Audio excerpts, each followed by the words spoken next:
Salutations, je suis Baillant Taillefer pour te servir. Aujourd'hui, 20 juillet 1944. L'attentat contre Hitler. L'attentat contre Hitler. Le lieutenant-colonel von Stauffenberg. Ce type-là est un héros. Mais Baillant, ça a pas, t'es tombé sur la tête ou quoi? Ce mec-là, c'est un boche, c'est un nazi. Ah, c'est un nazi. Mais non, mon petit Bohémond. C'est pas parce que le gars, il a un uniforme allemand que c'est nécessairement un salopard. Normalement, ça devrait être un salopard. Mais celui-là, non, c'est un vrai héros. Ce type, c'est un officier. Il est catholique, il est humaniste. Il est engagé dans l'armée allemande. Et c'est un Junker. Mais c'est quoi un Junker? Ah, c'est quoi un Junker? Les Junkers, c'est les officiers préférés d'Adolf Hitler. Non, je rigole. Pas du tout. Les Junkers, c'est les militaristes allemands. C'est les gens des vieilles familles allemandes, les aristocrates qui se sont engagés dans l'armée.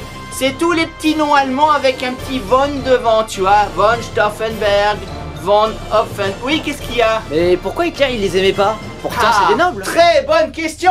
C'est bien mon fils, hein, pas de doute. Pourquoi il les aimait pas? Hitler, c'est un petit caporal de merde.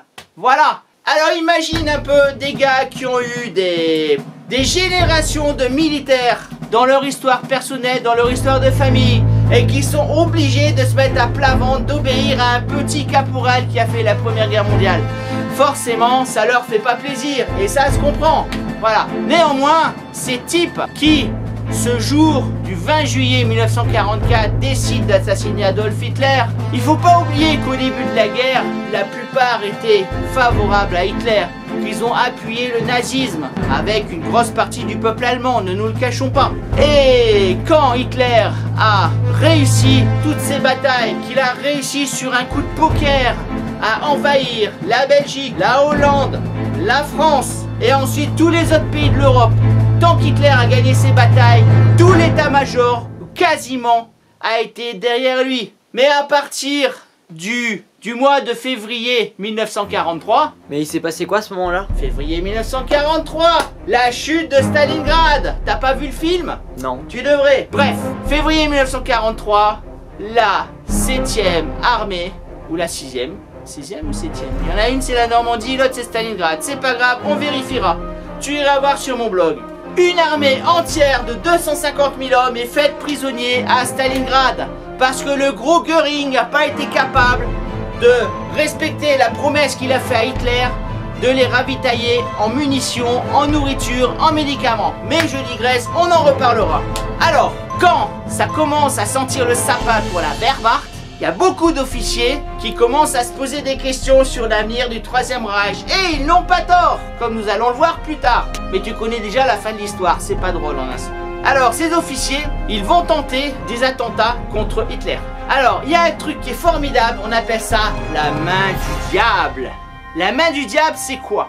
C'est-à-dire que depuis les années 1936-1937, Adolf Hitler a échappé à un nombre incalculable d'attentats qui étaient très bien fomentés contre lui. Alors un jour, il va sur le front de l'Est, il doit y avoir une revue d'armes. Manque de bol, il y a un bombardement, la bombe est posée, il arrive en retard, enfin, le déplacement ne se fait pas, donc la bombe n'explose pas. Une autre fois, il embarque dans son avion personnel, toujours sur le front de l'Est, et le colonel von Tresco va donner à un de ses aides de camp une valise avec 2 bouteilles de Cointreau. Et gag, c'est pas du Cointreau qui est à l'intérieur, c'est de l'explosif. Et ben tu le croiras si tu veux, le diable aimait tellement Adolf Hitler que dans l'avion, l'endroit où était posée la sacoche avec les 2 bombes, les températures étaient tellement basses que ça a ruiné le système de mise à feu de la bombe. Conclusion, l'avion s'est posé comme une fleur et les gars ont eu bien du mal à récupérer la bombe non explosée dans la sacoche. Alors ensuite, il y en a eu d'autres, mais ce serait trop laborieux de te les raconter tous. Alors, nous sommes le 20 juillet 1944. Que s'est-il passé en Europe? Le débarquement? Le débarquement du 6 juin 1944. Et autour du 15 juillet 1944, que s'est-il passé? Ils ont pris Rome? Ils ont pris Rome, effectivement. Alors imagine un peu. D'un côté, t'as les Russes avec toutes leurs armées qui déferlent sur le Troisième Reich. Ils y sont pas encore, mais ils sont pas loin. Ils commencent à arriver en Pologne. Et quand t'es en Pologne, t'es presque à Berlin. De l'autre côté, les Alliés ont débarqué en France et ils sont en train de tourner les armées allemandes en Normandie. Et en Italie, les Américains et les Anglais et les Français remontent le long de la péninsule, ils ont pris Rome. Alors là, les officiers sont de plus en plus nombreux à rejoindre ce que l'on appelle le cercle de Kreisau. C'est quoi le cercle de Kreisau? C'est un ensemble de personnalités civiles, politiques allemandes qui sont entrées dans la clandestinité et qui ont été rejoints par des militaires pour en terminer avec le Troisième Reich, faire tomber Adolf Hitler, le liquider dans un attentat et installer un nouveau gouvernement pour faire une paix séparée. Parce que le but du jeu, c'est que les Allemands ont très bien compris, avec toutes les horreurs qu'ils ont commises sur le front de l'Est, que les Russes ne vont pas leur faire de cadeaux quand ils entreront en Allemagne, ce qui va se vérifier. Imagine 50 000 viols à Berlin en l'espace de quelques mois quand l'armée rouge s'est installée. Bref, j'en dirai pas plus. Alors le but du jeu, c'est tuer le Führer, faire un nouveau gouvernement, éliminer ou foutre en prison tous les SS, tous les nazis convaincus, et aller se présenter à Montgomery et à Eisenhower et leur dire: les gars, nous on veut finir la guerre, on fait la paix séparée, et ensuite tous on se ligue contre les méchants communistes qui sinon vont envahir toute l'Europe de l'Ouest. Ça aurait pu marcher, dommage. Toujours est-il qu'il fallait un type qui est, disons, comment dirais-je, un petit peu de courage. Enfin, une autre expression me vient à l'esprit, mais je ne peux pas l'employer devant toi. Donc, quelqu'un qui soit assez courageux pour aller porter une bombe sous le nez et la barbe de tous les SS qui entourent le quartier général de Hitler. Parce que cet attentat du 20 juillet 1944, il se passe en Pologne, actuellement en Pologne, au nord-est de la Pologne, dans un endroit, dans un QG de Hitler qu'on appelle la Wolfschanz. La Wolfschanz, c'est la tanière du loup. Je te laisse imaginer qui est le loup, en l'occurrence. Alors, la Wolfschanz, c'est bourré de SS qui sont les gardes du corps personnels de Hitler. Alors, je te laisse imaginer toutes les mesures de sécurité qu'il y a lorsque même des grands dignitaires de l'armée allemande vont rejoindre Hitler pour faire une grande réunion. Eh ben, von Stauffenberg, lui, il l'a fait. Alors, sache seulement une chose, c'est que cet officier admirable de l'armée allemande, en Afrique du Nord, a subi une attaque aérienne, qu'il a perdu l'œil gauche, la main droite, voire même une partie du bras droit, et qu'il a perdu 2 doigts de la main gauche. Ce gars, avec son courage, va transporter sa sacoche avec la bombe à l'intérieur. Il y a 2 bombes. Il devra lui-même, avec une pince, serrer le dispositif, les crayons de mise à feu et les enfoncer dans les pains d'explosifs. Il devra mettre la sacoche sous la table de la réunion de Hitler, ensuite partir et, en entendant l'explosion, annoncer à ceux de Berlin que le Führer est mort enfin. Malheureusement, il va y avoir plusieurs choses, toujours cette main du diable, qui va faire que les choses ne vont pas se passer comme prévu. Tout d'abord, la réunion devait avoir lieu dans un bunker. Tu sais que les Allemands adorent les fortifications, le béton, l'artillerie. Voilà, ça tu le sais déjà. Mais il fait tellement chaud. Enfin, toujours est-il que Hitler décide de faire sa réunion dans une petite baraque en bois. Alors là, problème. Pourquoi problème?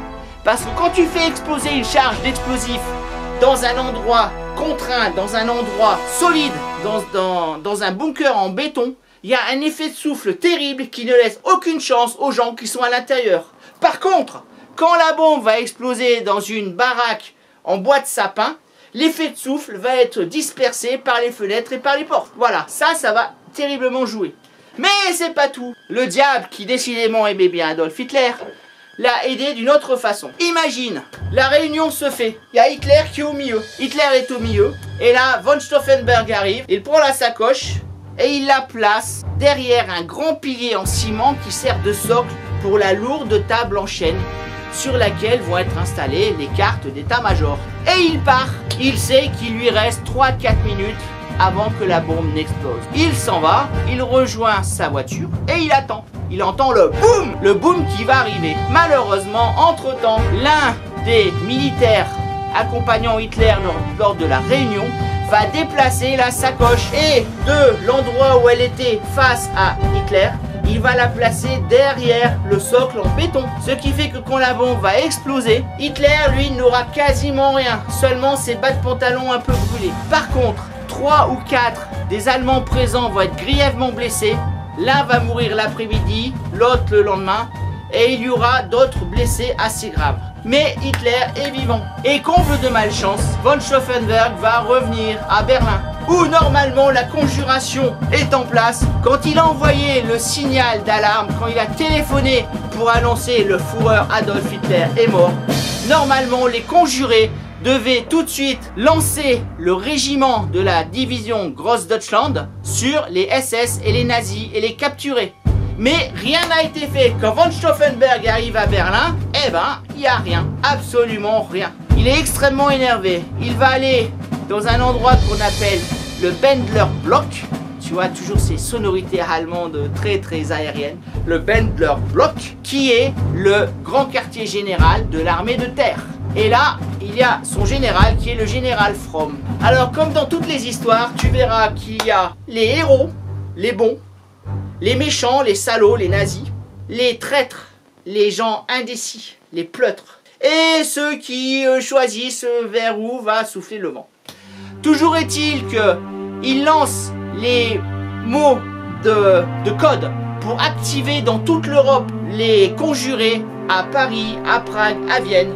Et effectivement, la conjuration va se mettre en route et des nazis vont être arrêtés. Malheureusement, il se trouve que Adolf Hitler va faire une allocution à la radio et va ainsi prévenir son peuple et les généraux qui lui sont toujours restés fidèles qu'il est toujours vivant. Alors là, répression terrible. Fromm décide de faire arrêter le lieutenant-colonel von Stauffenberg ainsi que son assistant, le lieutenant von Hoften, et il va les faire fusiller immédiatement dans la cour. Pourquoi? Parce qu'il pense effacer les traces de sa trahison. Mais les nazis sont moins bêtes que ça. Lui aussi il va y passer, il va être jugé. Toujours est-il que je retiens un très très beau geste, c'est-à-dire que tu imagines dans la cour un mur, un peloton d'exécution, 12 soldats avec leur car 98. Et von Stauffenberg les regarde comme ça, il va mourir, il le sait, mais il s'en fout. Parce qu'il sait que grâce à lui, l'Allemagne a quand même réussi à retrouver un peu d'honneur dans tout ce déshonneur, toute cette horreur du Troisième Reich. Et avant que les soldats ne lui tirent dessus, son lieutenant va se jeter devant lui et va mourir à sa place. Le lieutenant Werner von Hoften qui va se jeter devant von Stauffenberg. Von Stauffenberg va être fusillé à son tour. Aujourd'hui, il y a un mémorial au Bendler Block. Et ensuite, que va-t-il se passer? Tous les conjurés vont être arrêtés. Von Treskov va se suicider avec une grenade sur le front de l'Est. Il ne veut pas tomber vivant entre les mains des nazis. Parce qu'il faut bien te dire que tous les conjurés vont être atrocement torturés par les nazis. Et ensuite, ils vont être jugés dans un tribunal populaire complètement bidon. Ils vont tous être condamnés à mort. Et pour les condamner à mort, on va les pendre. Alors il va y avoir une mise en scène extrêmement morbide. C'est-à-dire que Hitler va faire installer des caméras qui vont lui retransmettre le supplice de ses ennemis qui ont essayé de l'assassiner. Et donc, chaque officier va être pendu non pas avec une corde, mais avec un fil de fer. Donc déjà la corde, c'est pas tellement joyeux comme mort. Mais là en l'occurrence, on va leur passer un fil de fer autour de la gorge, on va faire un nœud coulant et on va les soulever comme ça. Donc c'est un véritable supplice, ils vont mettre un certain temps pour mourir. Et une fois morts, on va les suspendre à des crochets de boucher comme des vulgaires quartiers de viande. Voilà, j'espère que cette vidéo ne t'a pas trop assombri ta journée. Malheureusement, l'histoire est tragique, tu devrais le savoir depuis le temps que je te le dis. Et tu verras, des faits divers, des anecdotes sanglantes comme celle-ci, et il y en aura d'autres, je te rassure ou je te désespère, suivant les cas. En tout cas, je te remercie, tu aimes, tu likes, et surtout tu t'abonnes. Et n'oublie pas, l'histoire, c'est toi qui l'as fait.